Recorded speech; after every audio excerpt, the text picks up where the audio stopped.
नमस्कार, रिपोर्ट राजस्थान में आपका स्वागत है। मैं हूं प्रशंसा। शुरू करते हैं इस वक्त की खबरों के साथ। राजस्थान विधानसभा में धार्मिक स्थलों पर लाउडस्पीकर और अस्पताल की अव्यवस्था पर बहस हुई। धार्मिक स्थलों पर लाउडस्पीकर की ध्वनि नियंत्रण करने की मांग उठी।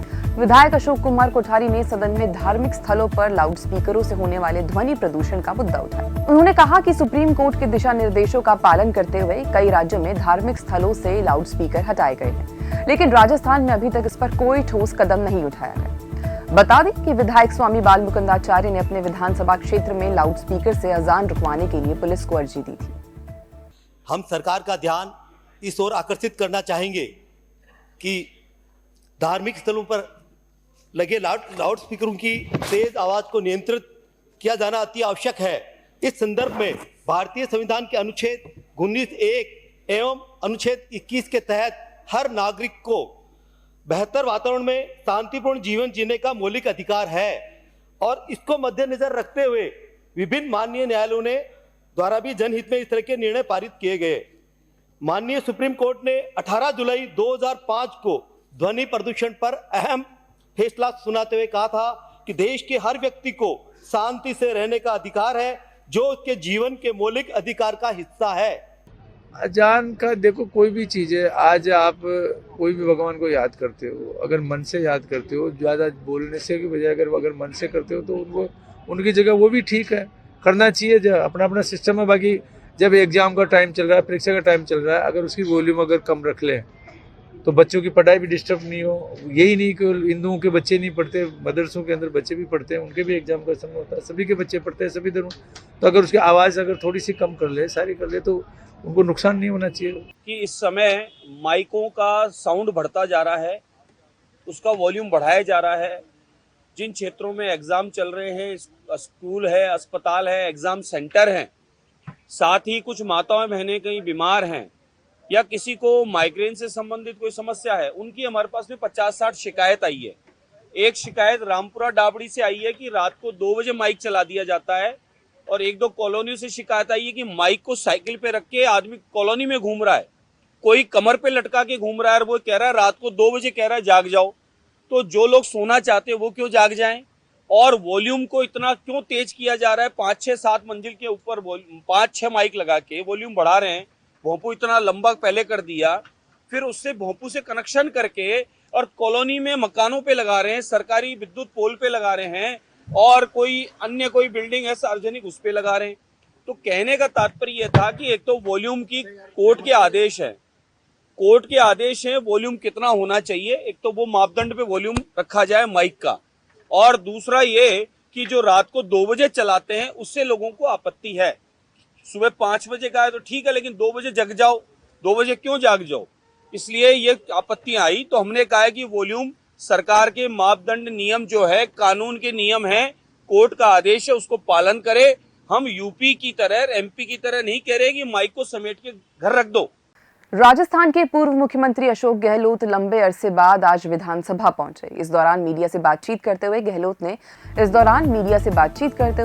ने प्रदेश की भजनलाल सरकार पर निशाना साधा। उन्होंने कहा, सत्ता पक्ष के व्यवहार की आलोचना लायक है। मुख्यमंत्री और मंत्री नए थे, इसलिए कांग्रेस विधायक दल ने तय किया कि इन्हें काम करने का मौका देना चाहिए, लेकिन अब सरकार विपक्ष को दबाने की कोशिश कर रही है। पूर्व सीएम ने राजस्थान प्रदेश कांग्रेस कमेटी के अध्यक्ष गोविंद सिंह डोटासरा के मामले का भी जिक्र किया। उन्होंने कहा, सदन से कांग्रेस के 6 सदस्यों को निष्कासित किया गया, उनसे व्यवहार किया गया, विपक्षी दल को उनके समर्थन में धरना तक देना पड़ा, लेकिन सत्ता पक्ष ने बिना विपक्ष के सदन की कार्यवाही शुरू कर दी। ये रवैया लोकतंत्र के लिए सही नहीं था, ये अनुभव की कमी है। मंत्री और मुख्यमंत्री नए बने हैं, हमारी पार्टी ने तय किया था, विधायक दल ने, जूली जी ने, डोटासरा जी ने, कि इनको मौका देना चाहिए। एक बार नहीं, नए मुख्यमंत्री बने, पहली बार एमएलए बने, मुख्यमंत्री बना दिए गए, इनको मौका देना चाहिए, अवसर देना चाहिए। और कांग्रेस ने लगातार, आप देख लीजिए, लगभग 1 साल से ज्यादा हो गया है, कोई आंदोलन खड़ा नहीं किया, बल्कि हमने अपनी बात कही जरूर मीडिया के माध्यम से। इनको समझ आना चाहिए कि हम जो कहना चाहते हैं वो इनके इंटरेस्ट के अंदर है, इनके खुद के।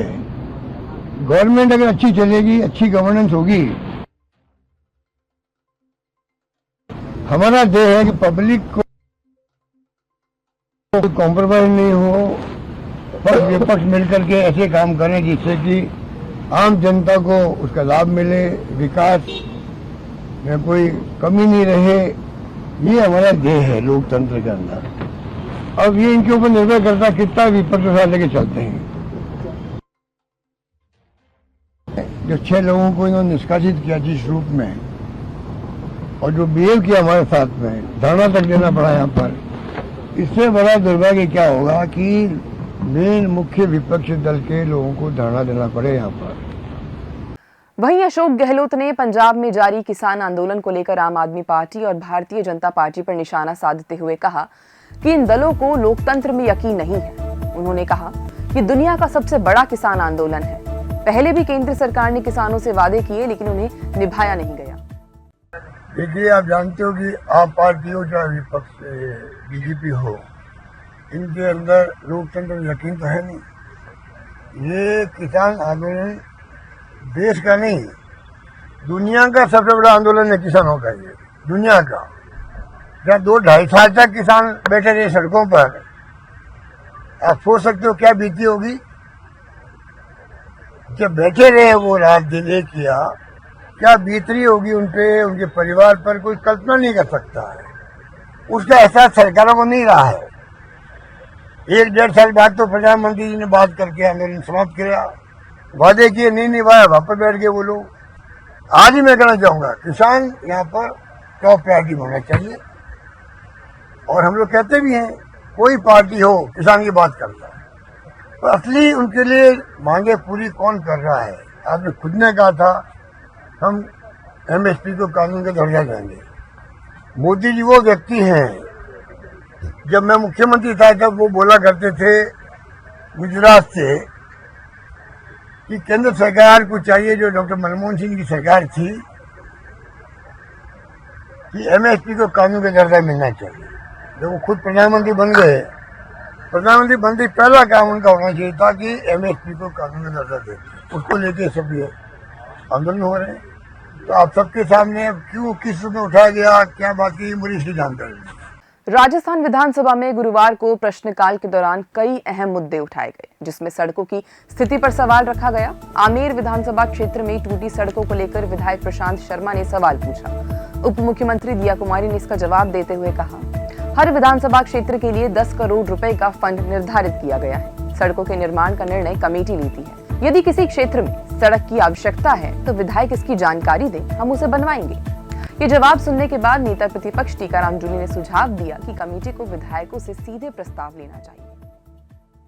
स्पष्ट कर दिया कि यदि ऐसी कोई सड़क है जो माननीय सदस्य को लगता है कि आवश्यकता है उस सड़क की, चाहे रिपेयरिंग हो चाहे नई सड़क हो, तो निश्चित रूप से मुझे बताएं, हम लोग उस पर कार्य करेंगे परीक्षण करवाने के बाद। इन पूरा उसका बहुत बहुत धन्यवाद। अगला प्रश्न है, पूछिए। माननीय मुख्यमंत्री जी ने अपने जो एप्रोप्रिएशन बिल पे कहा था कि विधायक जो हैं वो अपने प्रस्ताव देंगे, उसके आधार पर हम स्वीकृत करेंगे। तो आप चाहे कमेटी करें, पर वो कमेटी विधायकों से प्रस्ताव ले, ये तो इंश्योर करें आप।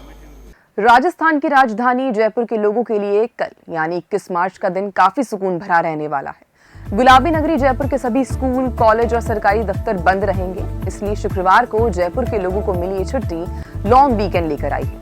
जयपुर जिला कलेक्टर डॉक्टर जितेंद्र कुमार सोनी ने 21 मार्च का अवकाश घोषित किया। इसके बाद 22 मार्च शनिवार और 23 मार्च का रविवार है। ऐसे में इस बार जयपुर जिले में लगातार 3 दिन का अवकाश रहेगा। बता दें कि 21 मार्च को जयपुर जिले में शीतलाष्टमी का अवकाश रहेगा।